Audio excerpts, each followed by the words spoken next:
نحمدہ ونصلی علی رسولہ الکریم اما بعد فاعوذ باللہ من الشیطان الرجیم بسم اللہ الرحمن الرحیم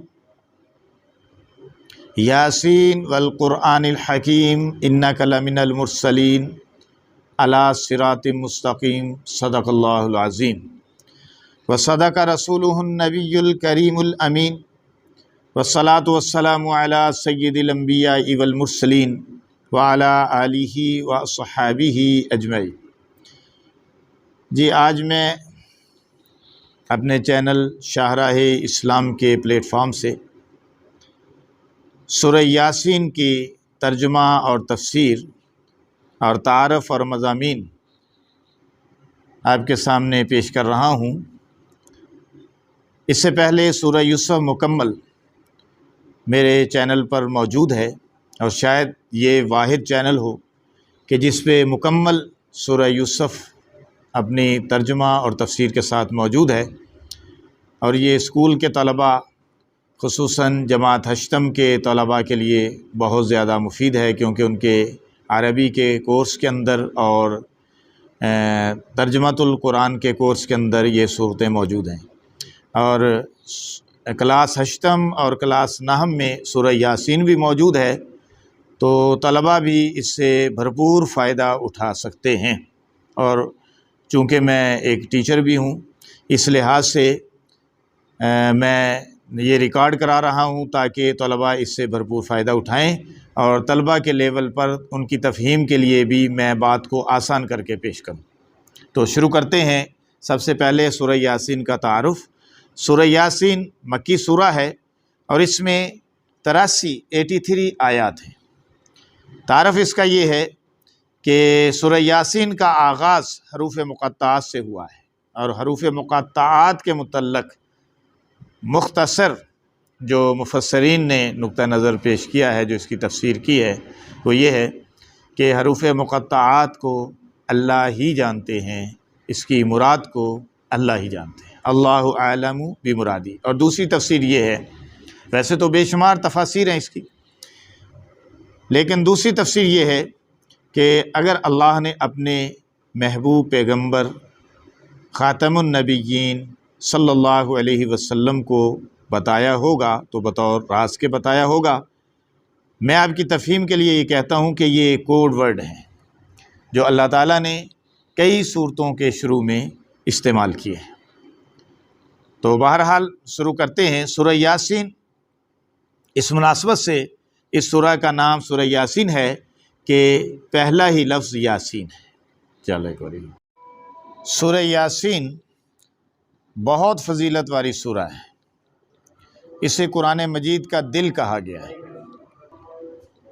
سورہ یاسین بہت فضیلت والی سورہ مبارکہ ہے، اسے قرآن مجید کا دل کہا گیا ہے، اور محمد الرسول اللہ خاتم النبیین صلی اللہ علیہ وسلم نے مردوں کے پاس سورہ یاسین کے پڑھنے کی ترغیب دی ہے، اور فرمایا کہ ایک روایت کے مطابق جو شخص اللہ کی رضا کے لیے سورہ یاسین بہت فضیلت والی سورہ مبارکہ ہے، اسے قرآن مجید کا دل قرار دیا گیا، اور محمد الرسول اللہ صلی اللہ علیہ وآلہ وسلم نے مردوں کے پاس سورہ یاسین کے پڑھنے کی ترغیب بھی فرمائی ہے۔ یہ روایت ابو داؤد شریف کے اندر موجود ہے۔ ایک روایت کے مطابق جو شخص اللہ کی رضا کے لیے سورہ یاسین پڑھتا ہے، اس کے سابقہ گناہ بخش دیے جائیں گے۔ یہ روایت صحیح ابن حبان میں موجود ہے۔ ایک روایت کے مطابق ہر چیز کا ایک دل ہوتا ہے، اور قرآن مجید کا دل سورہ یاسین ہے۔ جس نے سورہ یاسین کو پڑھا، اللہ تعالیٰ اسے 10 مرتبہ قرآن مجید پڑھنے کا اجر عطا فرمائے گا۔ یہ ترمذی شریف کے اندر روایت موجود ہے۔ سورہ یاسین کا خلاصہ جامع اور بلیغ انداز کے ساتھ بیان کیا گیا ہے، جس میں توحید، رسالت اور آخرت کو بیان کیا گیا ہے۔ سورہ یاسین کا خلاصہ جامع اور بلیغ انداز میں توحید، رسالت اور آخرت کا بیان ہے۔ اب کچھ مضامین ان کا خلاصہ میں پیش کرتا ہوں، پھر باقاعدہ انشاءاللہ تفسیر شروع کریں گے۔ آپ ہمارے ساتھ رہیں گے اور چینل کو بھی سبسکرائب کر لیں، اور جو بات پوچھنی ہو تو آپ کامنٹس باکس کے اندر پوچھ سکتے ہیں۔ سورہ یاسین میں ایمان کا بیان ہے، اسی وجہ سے اسے مرنے والوں کے پاس پڑھنے کی تعلیم کی گئی ہے تاکہ ان کے سامنے ایمان تازہ ہو جائے اور ان کا خاتمہ بالایمان ہو سکے۔ سورہ یاسین کے شروع حصے میں رسالت کا بیان ہے۔ اس سلسلے میں ایک ایسی قوم کا واقعہ بھی ذکر کیا گیا ہے جس نے حق کی دعوت کو قبول نہ کیا، بلکہ حق کے داعیوں کے ساتھ ظلم کیا، بربریت کا معاملہ کیا، جس کے نتیجے میں حق کے داعی کا انجام تو بہترین ہو گیا، اللہ نے اسے جنت عطا فرما دی، نعمتیں عطا فرما دیں، لیکن حق کا انکار کرنے والے اللہ کے عذاب کی پکڑ میں آ گئے۔ سورہ یاسین کے دوسرے حصے میں اللہ تعالیٰ کی وحدانیت، اس کی نعمتوں اور قدرتوں کا بیان ہے۔ سورج، چاند، ستاروں اور کائنات کے اس شاندار نظام کو اللہ تعالیٰ کی قدرت کا مظہر قرار دیا گیا ہے۔ سورہ یاسین کے آخری حصے میں قیامت کے حالات، نافرمانوں اور فرما برداروں کے انجام اور قیامت کے واقعہ پر دلائل قائم کیے گئے ہیں۔ ابھی انشاءاللہ اس کے بعد اس کی تفسیر شروع کرتے ہیں، تو یہاں سے آپ کٹ کریں اور پھر دوبارہ شروع کریں، تو پھر ایک باری چیک کر لا کیونکہ اللہ من الشیطان الرجیم، بسم اللہ الرحمن الرحیم، یاسین والقرآن الحکیم۔ یاسین قسم ہے قرآن حکیم کی، انک لمن المرسلین، یقیناً آپ خاتم النبیین صلی اللہ علیہ وآلہ واصحابہ وسلم رسولوں میں سے، علی صراط مستقیم، سیدھے راستے پر ہیں۔ تو 3 آیات کے اندر اللہ تعالیٰ نے، پہلی تو لفظ ہے مقطعات یاسین، اس کے بعد 3 آیتیں ہیں والقرآن الحکیم انک لمن المرسلین علی صراط مستقیم۔ اس میں اللہ نے پہلی آیت میں قرآن حکیم کی قسم اٹھائی ہے، اور قرآن حکیم کی قسم اٹھانے کا مقصد قرآن حکیم کی عظمت کو واضح کرنا ہے۔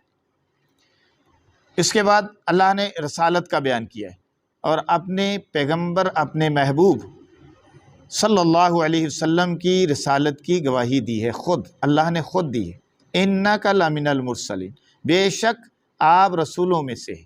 جس طرح آپ سے پہلے رسول گزرے ہیں، اسی طرح آپ بھی ان رسولوں میں سے ہیں، لیکن اس کے باوجود کہ آپ رسولوں میں سے ہیں، اللہ نے آپ کو مقام اور مرتبہ بڑا عطا فرمایا، اور خاتم النبیین ہونا ہی آپ کا بہت بڑا مقام اور مرتبہ ہے۔ اور بھی آپ کی شان میں بہت ساری باتیں ہیں کہ آپ صلی اللہ علیہ وسلم کو اللہ نے اپنا محبوب بنایا، آخری کتاب آپ پر نازل فرمائی، آپ کو شفیع بنایا، اللہ نے آپ کو لواء الحمد کا جھنڈا عطا فرمایا، اللہ تعالیٰ نے حوض کوثر آپ صلی اللہ علیہ وسلم کے ہاتھوں سے، اللہ حوض کوثر آپ صلی اللہ علیہ وسلم کے ہاتھوں سے تقسیم فرمائیں گے۔ جنت میں جب تک نہیں جائیں گے اس وقت تک کوئی بھی نہیں جائے گا۔ آپ صلی اللہ علیہ وسلم کو اللہ نے شفاعت کبریٰ کا حق عطا، تو یہ رسول اللہ صلی اللہ علیہ وسلم کے چند بڑے بڑے اعزازات ہیں، اور بھی بڑے اعزازات ہیں جو لاکھوں پر مشتمل ہیں۔ تو آپ کے سامنے صرف مختصر انداز میں اتنا ہی بیان کرنا چاہتا ہوں، باقی انشاءاللہ پھر کسی موقع پر۔ اور پھر اپنے پیغمبر کی رسالت کی گواہی اللہ نے دے کر یہ بھی فرمایا علی صراط مستقیم، کہ شک نہ کرنا کہ آپ کا راستہ صحیح نہیں ہے، آپ کا راستہ سیدھا ہے اور آپ سیدھے راستے پر ہیں، اور جو آپ تعلیم لے کر آئے ہیں، جو اللہ کا قرآن لے کر آئے ہیں، تو وہ سیدھے راستے ہی کی طرف رہنمائی کرتا ہے۔ تو اس لیے بلا شک و شبہ، بلا جھجک کے آپ صلی اللہ علیہ وسلم کے دین کو قبول کر لو، اسی کے اندر تمہاری کامیابی۔ یعنی اس کے اندر ان 2 آیتوں میں کفار کو، مشرکین کو دعوت بھی ہے کہ وہ اسلام میں آ جائیں، دین کو قبول کریں اور رسول اللہ صلی اللہ علیہ وسلم کی رسالت کو قبول کر لیں۔ پھر فرمایا تنزیل العزیز الرحیم، یہ قرآن بہت غالب، نہایت رحم کرنے والے اللہ نے نازل کیا ہے۔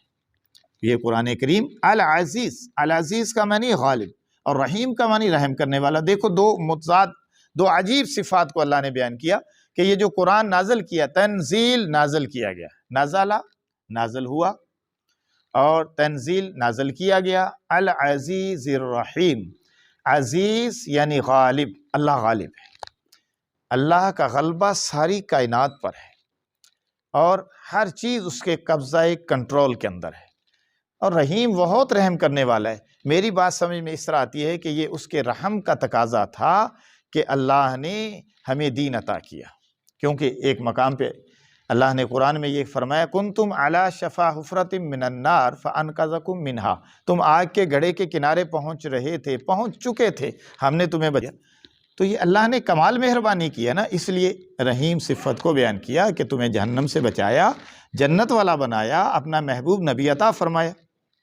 لِتُنذِرَ قَوْمًا مَّا أُنذِرَ آبَاؤُهُمْ فَهُمْ غَافِلُونَ، قرآن نازل ہوا اس لیے کہ آپ اس قوم کو عذاب سے ڈرائیں جن کے باپ دادا نہیں ڈرایا گیا، غفل پڑے ہوئے ہیں، یہ لوگ غافل ہیں، یعنی جن کی آپ کو پیغمبر بنا کر دیا ہے، ان کے باپ دادا کی طرف ایک عرصہ دراز تک کوئی پیغمبر نہیں آیا۔ حضرت ابراہیم علیہ السلام کے بعد حضرت اسماعیل علیہ السلام آئے، اور اس عرب قوم کی طرف کوئی اور پیغمبر نہیں آیا۔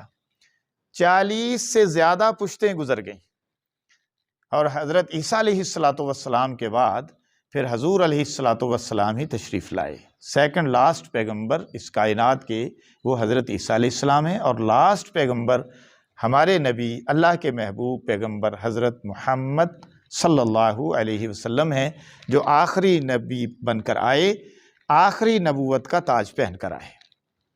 تو اس لیے فرمایا کہ آپ ان لوگوں کو ڈرائیں غفلت میں پڑے ہوئے ہیں، ان کے باپ دادا کو نہیں ڈرایا گیا، نہیں نبے کیا گیا، لہٰذا یہ ایک بہت بڑی نعمت ہے، اللہ بہت بڑی مہربانی ہوئی کہ عرب والوں کی طرف رسول اللہ صلی اللہ علیہ وسلم سب سے پہلے عرب والوں کی طرف آئے، اور پھر اس کے بعد پوری کائنات کے لیے، قیامت تک کے لیے آپ پیغمبر بن کر آئے اور آخری نبی آئے۔ تو اس کے بعد آگے چلتے ہیں، لَقَدْ حَقَّ الْقَوْلُ عَلَىٰ أَكْثَرِهِمْ فَهُمْ لَا يُؤْمِنُونَ، ان میں سے اکثر پر عذاب کا فیصلہ ہو چکا ہے، لہٰذا وہ ایمان نہیں لائیں گے۔ تو یہ اللہ نے خبر دے دی اپنے رسول صلی اللہ علیہ وسلم کو کہ جن کی قسمت ایمان ہے وہ ایمان لے آئیں گے، اور جن کی قسمت میں ایمان ہدایت نہیں ہے وہ ایمان نہیں لائیں گے، ان کے لیے اللہ فیصلہ ہو چکا ہے۔ فَعَلَيْهِمْ بِمُسَيْطِرٍ، آپ لوگوں پر داروغہ نہیں ہیں کہ ان کو زبردستی ایمان قبول کرائیں۔ آپ اللہ کے پیغمبر ہیں، آپ نے اللہ کا پیغام پہنچانا ہے، آپ پیغام پہنچا دے، حق ادا ہو جائے گا۔ اِنَّا جَعَلْنَا فِي أَعْنَاقِهِمْ أَغْلَالًا فَهِيَ إِلَى الْأَذْقَانِ فَهُمْ مُقْمَحُونَ، بے شک ہم نے ان کی گردنوں میں طوق ڈال رکھے۔ اب کن لوگوں کی گردنوں میں؟ جو لوگ ایمان نہیں لا رہے۔ فَأَغْشَيْنَاهُمْ فَهُمْ لَا يُبْصِرُونَ، تو ان کو ڈھانپ دیا ہے اور وہ کچھ دیکھ نہیں سکتے۔ وَسَوَاءٌ عَلَيْهِمْ أَنذَرْتَهُمْ، ان کے لیے برابر ہے، آپ انہیں ڈرائیں یا نہ ڈرائیں، ان کے لیے ایک جیسی بات ہے، ان کے لیے برابر ہے۔ يُؤْمِنُونَ، وہ ایمان نہیں۔ وَسَوَاءٌ عَلَيْهِمْ أَأَنذَرْتَهُمْ أَمْ لَمْ تُنذِرْهُمْ، آپ ڈرائیں وہ ایمان نہیں لائیں گے۔ لا یؤمنون، وہ کہ کافر ہیں، ان کا فیصلہ ہو چکا ہے۔ اللہ نے عالم الغیب ہونے کی وجہ سے نبی پاک صلی اللہ علیہ وسلم کو یہ خبر دی کہ بہت سارے لوگ ایسے ہیں، بہت سارے کافر ایسے ہیں جو ایمان نہیں لائیں گے، لہٰذا آپ اتنے زیادہ پریشان نہ ہوں، آپ اتنا پریشان نہ ہوں، جس کی قسمت میں اللہ نے ہدایت لکھی ہے اسی کو ہدایت نصیب ہوگی۔ اور پھر فرمایا کہ آپ تو اس شخص کو ڈرائیں گے نا کہ جو اللہ سے ڈرے گا اور ایمان قبول کرے گا۔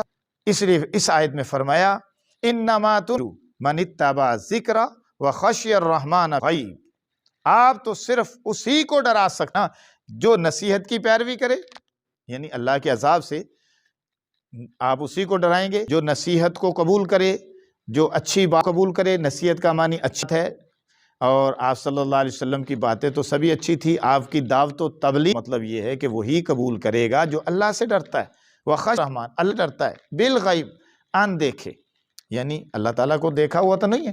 تو نبی پاک صلی اللہ علیہ وسلم کے بتانے سے پتہ چلا ہے، آپ کے خبر دینے سے پتہ چلا ہے، اللہ کے قرآن سے پتہ چلا ہے، مصطفیٰ علیہ السلام کے فرمان سے پتہ چلا ہے کہ اللہ تعالیٰ کی ذات ہے، وہ اپنی تمام تر صفات کے ساتھ موجود ہے اور ساری کائنات کے نظام کو چلا رہی ہے۔ فَبَشِّرْهُ بِمَغْفِرَةٍ وَأَجْرٍ كَرِيمٍ، لہٰذا جو لوگ ایمان لائیں گے آپ ان کو خوشخبری سنائیں۔ کس بات کی خوشخبری؟ بِمَغْفِرَةٍ، ان کی مغفرت کی، وَأَجْرٍ کریم، اور بہترین اجر، عزت والا، کہ اللہ انہیں اجر بھی فرمائے گا، وہ بھی عزت والا اجر عطا فرمائے گا کہ کسی مقام پر بھی کوئی بے عزتی کا شائبہ نہیں ہوگا۔ ہر موقع پر، مرنے سے لے کر جب پاس فرشتے آئیں گے ان کی روح قبض کرنے کے لیے، اور پھر قبر میں جائے گا، اور پھر میدان محشر میں جب اٹھایا جائے گا، اور جب جنت میں داخل کیا جائے گا، تو تمام مقامات پر اس کی عزت ہوگی، عزت والا اجر ہوگا۔ پھر فرمایا اِنَّا نَحْنُ نُحْيِي الْمَوْتَى، اللہ نے اپنی قدرت کو بیان کیا اور موت و حیات کے نظام کو بیان کر کے اللہ نے پھر توجہ دلائی، اِنَّا نَحْنُ، بے شک ہم، نُحْيِي الْمَوْتَى، مردوں کو زندہ کریں گے، وَنَكْتُبُ مَا قَدَّمُوا وَآثَارَهُمْ، اور ہم رہے ہیں جو اعمال انہوں نے آگے بھیجے اور جو اعمال انہوں نے پیچھے چھوڑ، قدم جو آگے بھیجے اعمال، یعنی اپنے لیے آخرت کے لیے ہیرا بنا لیا، وَآثَارَهُمْ، اور جو ان کے کیے گئے اعمال آثار پیچھے رہ گئے، وَكُلَّ شَيْءٍ أَحْصَيْنَاهُ، اور ہم نے ہر چیز کو واضح کتاب کے اندر لکھ رکھا ہے، یعنی لوح محفوظ میں لکھا ہوا ہے۔ یہ لوح محفوظ، لوح کا معنی محفوظ تختی، اللہ تعالیٰ کے عرش کے نیچے جنت کے اندر یہ تختی موجود ہے۔ جنت بھی اللہ تعالیٰ کے عرش کے نیچے ہے، تو جنت کے اندر یہ تختی موجود ہے جس پر تمام تقدیری امور لکھے گئے ہیں۔ اللہ کا قرآن بھی اسی لوح محفوظ پر لکھا ہے، بہت بڑی تختی، یوں سمجھ لیں کہ ایک بہت بڑی کتاب جس کو میں اور آپ سمجھنے کے لیے کوئی تصور بھی نہیں کر سکتے، وہ اللہ کی کتاب ہے، لوح محفوظ کو کہا گیا ہے، محفوظ تختی، اس میں لکھ رہے ہیں ہمارے تمام اعمال کو فی امام مبین، اور اسے ہم نے احاطہ کر رہا ہے۔ پھر فرمایا وَاضْرِبْ لَهُمْ مَثَلًا أَصْحَابَ الْقَرْيَةِ، اب اللہ تعالیٰ اپنے نبی پاک صلی اللہ علیہ وسلم سے قرآن کے ذریعے فرما رہے ہیں کہ آپ ان کفار کے سامنے، مشرکین کے سامنے ایک بستی والوں کا واقعہ بیان کریں اور ان